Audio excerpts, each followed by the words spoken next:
10 மினிட்ஸில் ஈஸியாக பண்ணுற ஓமப்பொடி ரெசிபி எப்படி பண்ணலான்னு இப்போ பார்க்கலாம். இதுக்கு ஒரு ஸ்பூன் ஓமம் எடுத்து சுடு தண்ணியில் 1 மணி நேரம் ஊற வச்சுக்கலாம். இன்னொரு பவுலில் 1 கப் கடலை மாவு, 1/4 கப் அரிசி மாவு, 1/2 டீஸ்பூன் மஞ்சள்தூள், 1/4 டீஸ்பூன் மிளகாய்த்தூள், 1 ஸ்பூன் உப்பு, பெருங்காயப்பொடி கொஞ்சம், அப்புறமா சூடாக இருக்கிற எண்ணெயை ஊற்றி நல்லா மிக்ஸ் பண்ணிக்கோங்க.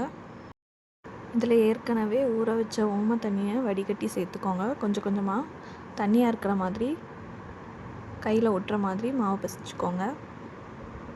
இடியாப்பம் பிரஸில் உள்ளே ஃபுல்லாக ஆயில் அப்ளை பண்ணிக்கோங்க. மிக்ஸ் பண்ண அந்த மாவை எடுத்து ஆட் பண்ணிக்கலாம். இப்போ கடாயில் எண்ணெய் சூடு பண்ணிக்கோங்க. இப்போ அந்த பபிள்ஸ்லாம் அடங்கினதுக்கப்புறம் திருப்பி போட்டு எடுத்திங்கன்னா ஓமப்பொடி ரெடி.